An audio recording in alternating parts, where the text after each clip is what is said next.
자손번창, 가문의 계승, 발전과 직접적인 관련이 있는 것으로 조선시대에는 다산과 등남을 하고 장성하여 혼인해 집안의 대를 잇는 것을 중요한 일 중에 하나로 여기었다.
다식판, 다식이나 약과를 박아내는 데 사용하는 도구로 나무판에 문양을 새겨 넣은 판형 다식판이다. 문양은 화문, 나비문, 물고기문 등이다. 뒷면에 갑자년 보운댁이라는 글자가 새겨져 있다. 다식은 깨, 콩, 찹쌀, 송화, 녹두, 녹말 등을 가루내어 꿀로 반죽한 다음 모양틀에 찍어낸 전통 과자이다. 다식판은 다식을 찍어내는 모양틀로 상하가 분리되는 경우도 있다. 떡살, 떡을 눌러 무늬를 찍어내는 도구로 틀 모양은 원형이고 손잡이가 강조된 형태이다. 소반, 우리나라의 상차림은 준비된 음식을 한 상에 모두 차려놓는 형식이다. 부엌에 식사하는 공간을 따로 두지 않고 조리된 음식을 소반 위에 올려서 방으로 옮겨 식사하였다. 조선시대에는 유교의 영향으로 1인 1소반의 상차림 형태를 띈다. 남성의 사랑채와 여성의 안채가 분리되어 조리된 음식은 소반에 올려서 사랑채 또는 여러 방으로 멀리까지 운반하였다. 이러한 생활에 맞추어 가볍고 쉽게 이동이 가능한 소반이 사용되었다. 소반은 해주반, 나주반, 강원반 등으로 나뉘며 각기 천판, 운각, 목재질, 제작 기법에 따라 특색 있는 아름다움과 기능이 고려된 지방 고유의 조형 양식을 갖게 되었다. 강원반, 강원도 지방에서 생산된 강원반은 두꺼운 판재로 매끄럽지 않고 성글고 투박하게 제작되었으나 순박한 정감이 느껴지는 지방적 특성을 보인다. 해주반, 해주반은 황해도 해주 지역에서 생산된 소반으로 넓은 판각 2개가 약간 외반되게 밖으로 뻗어 있다. 이는 수직 구조보다 상단의 하중을 많이 받을 수 있으며 시각적으로도 안정감을 준다. 판각에는 모란, 꽃과 나비, 파초, 문자 등 여러 종류의 무늬가 사용되는데 이는 소반을 가볍게 하고 또 투각 효과가 막혀있는 너른 판재를 경쾌하게 보이도록 한다. 부엌집기, 우리나라는 농산물, 수산물, 축산물이 고루 생산되어 다양한 음식들이 발달하였다. 전통적으로 농경이 주업으로 곡물을 가장 중요하게 여겨 쌀이나 보리를 주식으로 먹었다. 그 밖에 밀이나 메밀로 만든 주, 국수 등을 먹고 밀, 누룩과 쌀, 찹쌀 등을 쪄서 빚는 전통술과 콩으로 만든 간장, 된장 등의 곡물 발효 음식이 폭넓게 발달하였다. 이러한 재료들을 조리하기 전 담거나 세척 혹은 세척 후 물기를 뺄 때 사용하던 집기들이 여럿 있는데 채반, 소쿠리, 함지박, 광주리 등이다. 함지박. 둥근 함지이며 음식을 담거나 운반하는 데 쓰인다. 통나무의 속을 둥글게 파내고 양쪽에 손잡이를 만들어 들기 쉽게 만들었다. 원형이며 가장자리 끝부분을 두껍게 만들었고 표면은 각지게 깎아내었다. 따리. 물건을 머리에 일 때 머리와 물건 사이에 받치는 도구로 가운데 구멍이 있는 원형이다. 볏짚을 촘촘히 돌려 밑면 가장자리에서 마무리하였다. 입신양명. 조선시대의 과거에 급제하고 벼슬길에 올라 이름을 높이는 것이 효를 행하는 큰 덕목 중의 하나였으며, 이러한 염원은 과거 시험과 관련된 유물들과 등용문의 고사에 관련된 민화 등을 통하여 엿볼 수 있다.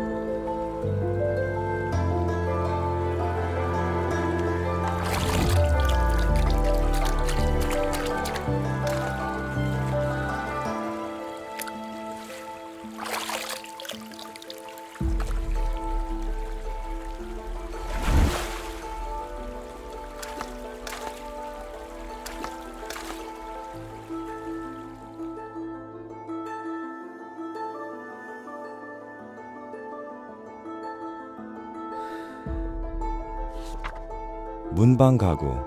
우리나라는 사계절이 뚜렷하고 산지가 많아 다양한 종류의 나무가 분포하여 예부터 나무가 가구나 생활소품의 재료로 사용되었다.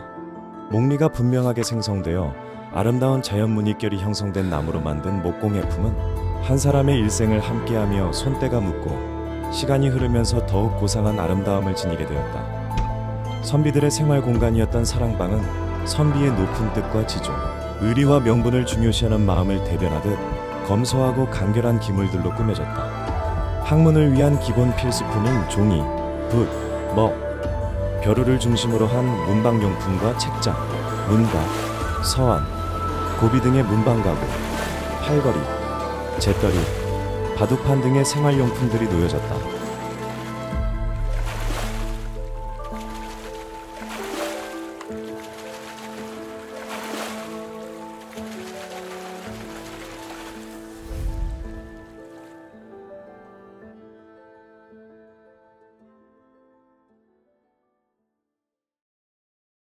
경상. 경상은 서안의 일종으로 천판의 양끝 부분에 두루마리 형태의 개판이 있고 호족형 다리를 갖추고 있는 것을 일컫는다. 원래 경상은 사찰에서 사용되던 것으로 두루마리 귀는 권책 또는 접책으로 엮어져 있는 화엄경이나 법화경 등을 펼쳐볼 때 양끝으로 떨어지는 것을 막아주는 역할이다. 연상. 연상은 문방 사오인 벼루, 먹, 붓, 종이, 연적 등의 소품들을 한데 모아 정리해두는 문방가구로 서안의 옆에 위치한다. 벼루는 사용하는 데 있어서 먹물이 흘러 주변을 더럽히거나 잘못 다루어 손상되지 않도록 연갑이나 연상에 보관한다. 사방탁자. 방형의 네 기둥과 측널로만 구성되어 있으며 사방이 트여 있어 시각적으로 시원하고 유형에 따라 다양하게 사용될 수 있다. 사랑방에서는 문방가구로, 안방에서는 애완물 등을 올려놓는 장식가구로 즐겨 사용하였다. 분판. 분판은 장방형의 나무판 표면에 분을 개어 발라 만든 문방구로 어린이들이 붓글씨를 연습할 때 사용한다. 나무 판때기에 분을 들기름에 개어 윤이 나게 먹이는데 휘지 않도록 흔히 판 양끝에 틀나무를 댄다. 먹으로 붓글씨를 연습하고 다 쓰고 나면 물걸레로 지우고 다시 사용한다. 어변 성룡도.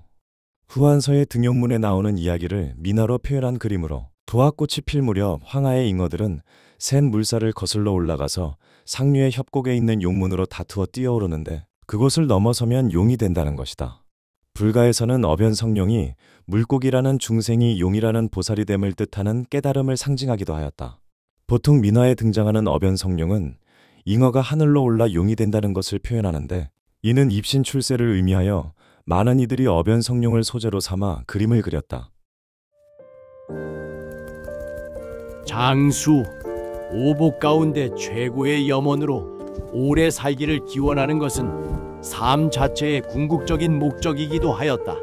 따라서 장수를 한 이들에게는 축하하는 잔치가 주기적으로 열렸는데 회가변, 진감년, 고이연, 희수연, 산수연, 미수연, 졸수연, 백수연 등이 바로 그것이다.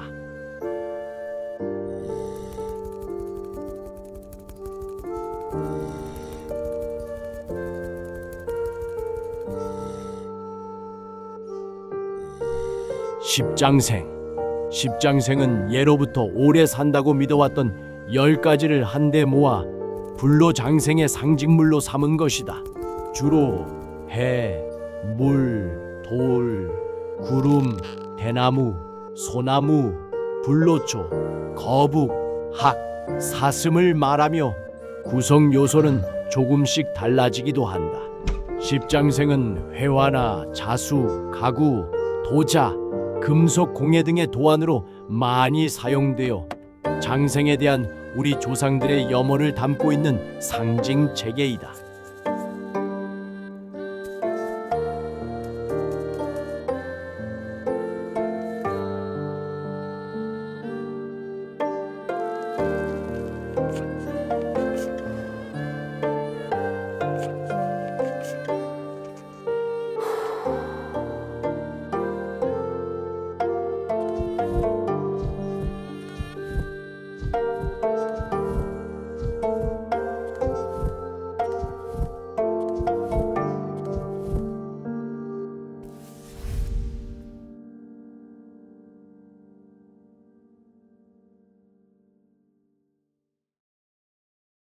노안도 기러기는 동양의 옛 산수화에서 가을 경치를 대표하여 그림의 소재로 많이 표현되었다. 또한 기러기는 저수지나 해안, 습지 주변의 갈대밭에서 주로 생활하는데 갈대는 한자로 놓이고 기러기는 안으로 함께 붙여 읽으면 노안이 된다. 이는 편안한 노년을 뜻하는 노안과 발음이 같아서 노년에 편안하게 지내라는 의미를 담은 그림으로 많이 그려졌다. 병상, 방 안에 놓고 주로 잠을 자는데 사용하는 침상과 마당이나 뜰에 놓고 사람이 앉거나 걸터 앉는데 사용하는 뜰마루가 있다. 두 짝을 붙여 하나가 되는 구성인데 앞뒤의 3면에 낮은 난간을 설치하여 잠결에 떨어지지 않도록 하였다. 바닥이 듬성듬성한 살대로 되어 있어서 여름에 시원하게 지낼 수 있다. 뜰마루는 여름에 앞마당에 옮겨놓고 밤하늘을 보거나 달빛을 감상하는 데 쓰이는 이동식 마루라 할 수 있다. 복침, 나무로 만든 베개, 나무의 감촉을 서늘하면서도 체온을 은근하게 유지해 주어 잠을 자거나 괸 때 많이 사용하였으며 서민층에서는 주로 여름에 사용하였다. 보통 감나무, 회화나무, 오동나무, 소나무 등으로 만들었으며 나뭇결을 잘 살려 자연스러운 아름다움을 추구하였다. 죽제 십장생문 팔각필통, 문방 필수품 중에 하나로 붓을 꽂아 놓을 수 있게 만든 죽제 필통, 굵은 통죽을 반으로 쪼갠 다음 하단을 상단보다 약간 좁게 깎아낸 후 같은 크기의 8조각을 붙여 자연스럽게 구연부가 넓은 화형의 통을 구성하였다. 약탕기, 약을 다리는 데 쓰는 의료용 그릇.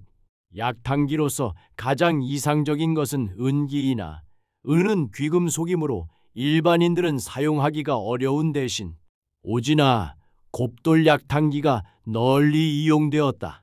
곱돌제는 열 전도율이 낮아 오래도록 끓이거나 삶아도 내용물이 잘 타지 않기 때문에 보약을 다리는 기구로 매우 좋다. 지성감천이 음각으로 새겨져 있어 약을 다릴 때 효심을 들여다볼 수 있는 자료이기도 하다.